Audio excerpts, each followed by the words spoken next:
نه ان شاء الله په صدمه کومه خبره چې کومه هغه به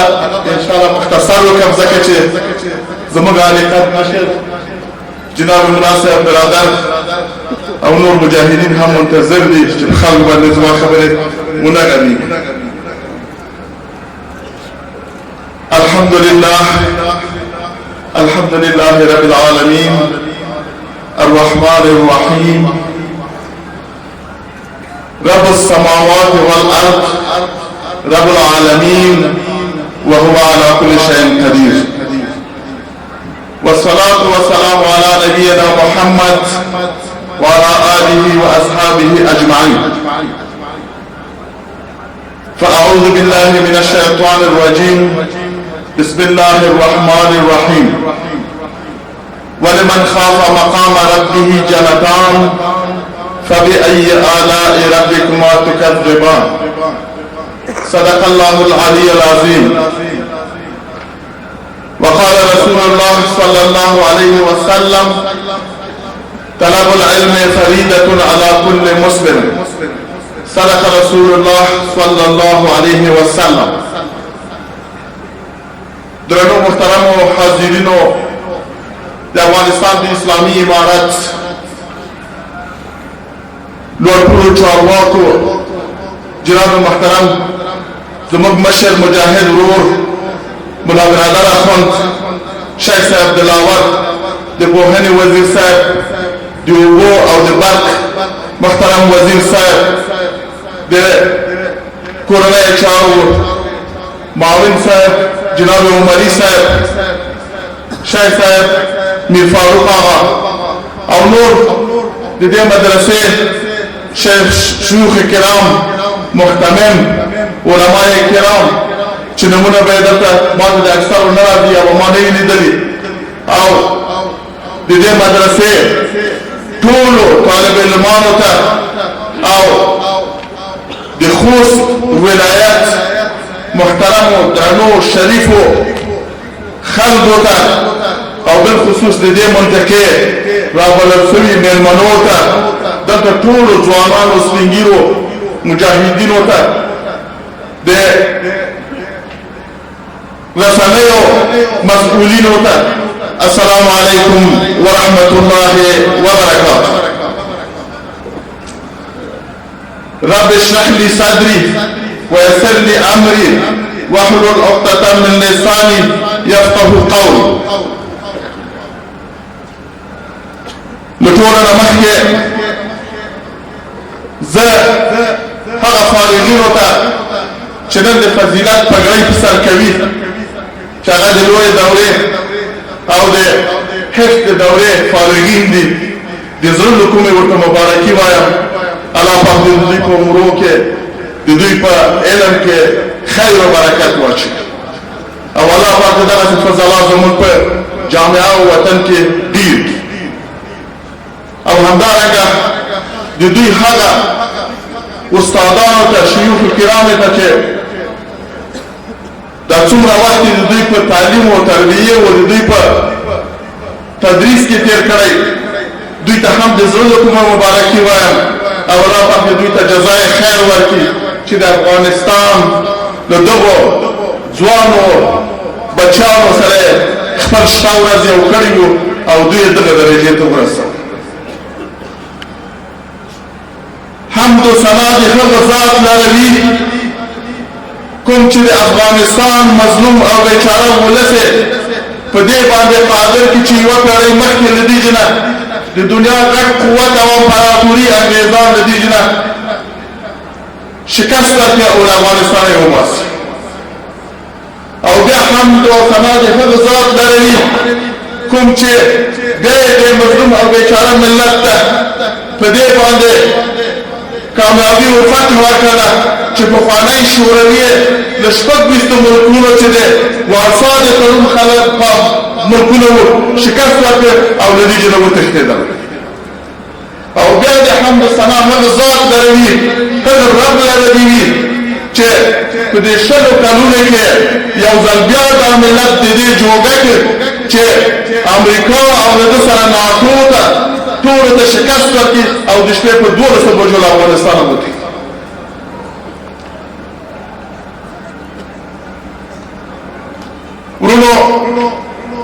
زما د سلام هغو مجاهدینو هغو قهرمانانو ته چې په دې 40 کلونو کې د خپلو سر په قیمت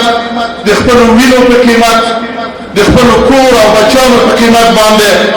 موږ ته ازادي راوستله ځانونه یې قربان کړل په ځان پورې واسکټونه اغوستي زما د سلام یې وغوښتل زما د سلام یې هغو مجاهدینو ته چې اوس په ښارونو په سړکونو په لویو لارو او زموږ په سرحداتو کې پیرې کوي او زموږ د وطن حفاظت کوي او دښمن ته تیرې کوونکي دښمن ته غاښ ماتوونکي جواب ورکوي او زما د سلام هغو مجاهدینو ته وي هغه امنیتي قواو زموږ ته وي چې هغو د دې جلسې د امنیت د خوست د ولایت امنیت او د دې مکمل ادارې چې د شام دلته راځي نیولی دی زما د دوی ته سلام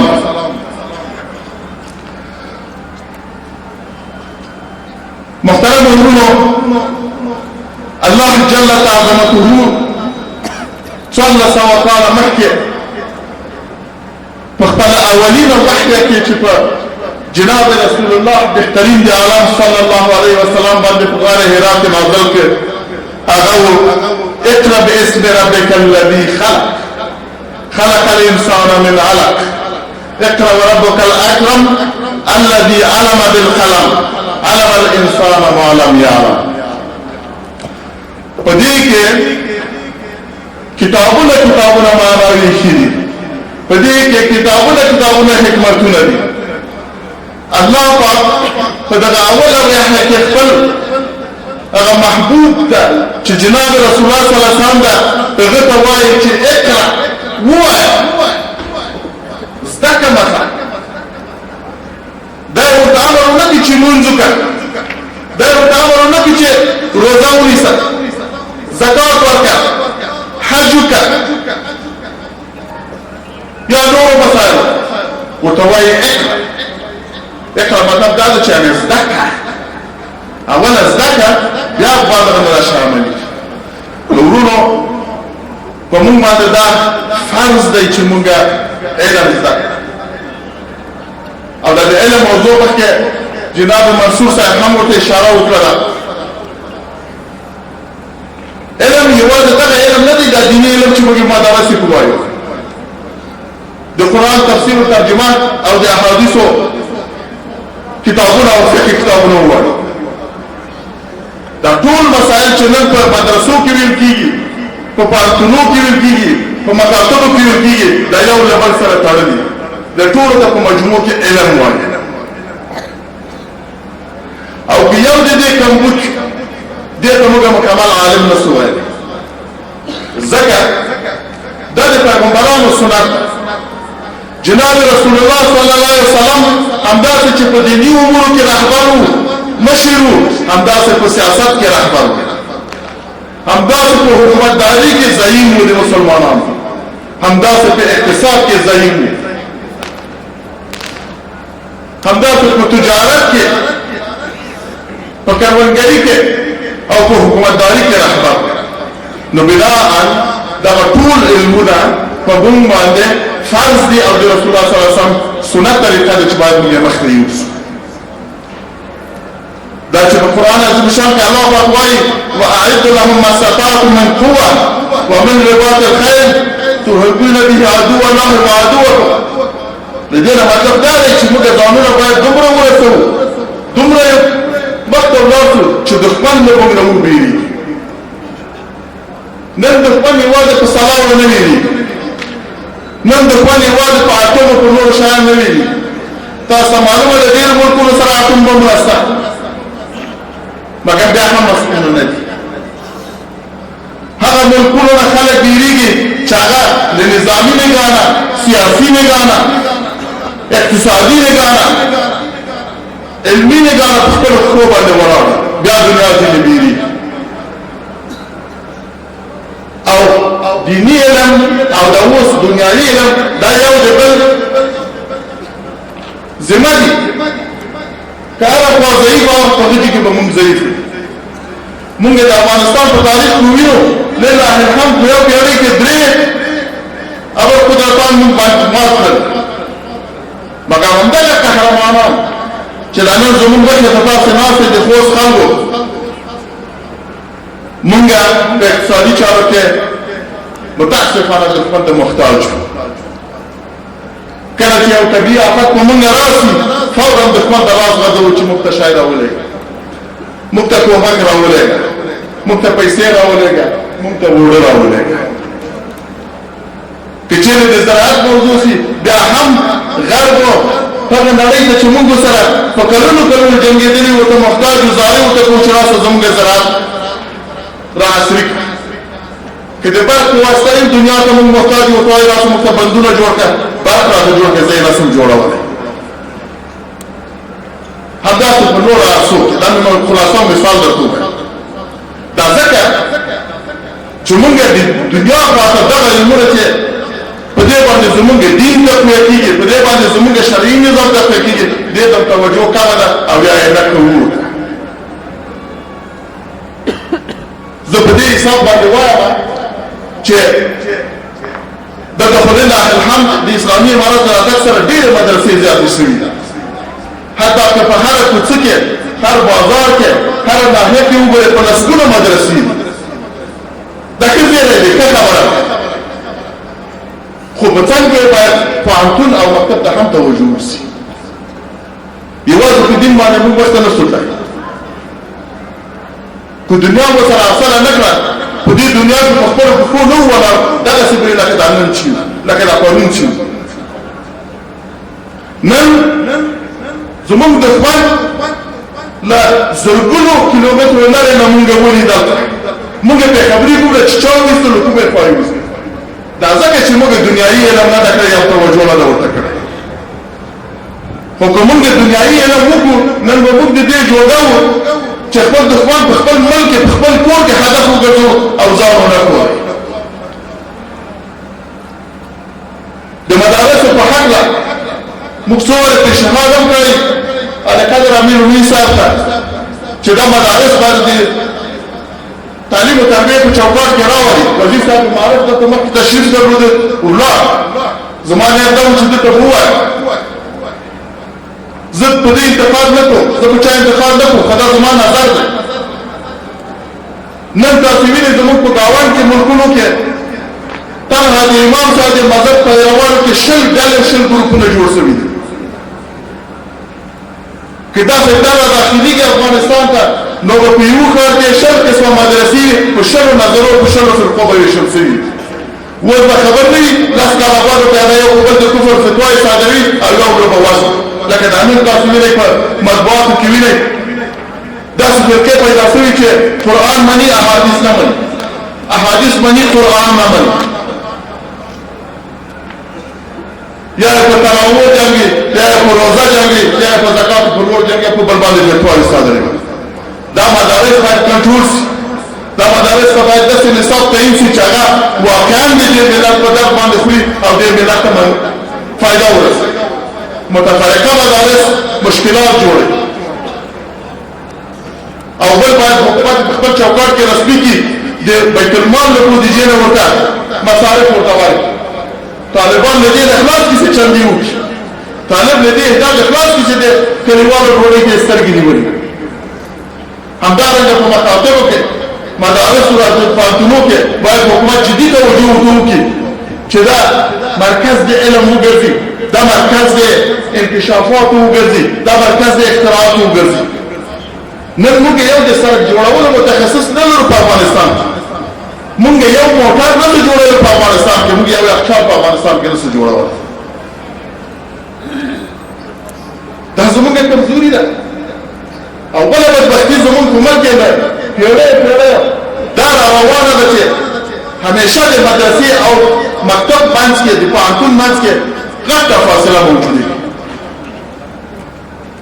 د مدرسې علما چې فارغ شي پوهنتون ته وایي وایي دا بېدینه لادینه خلک دي دا هغه کسان دي چې کمونیزم یې درته راوستی خو برعکس بیا کله دغه زمینه د پوهنتون خلکو ته په لاس ورځي هغه د سر د قدرت راځي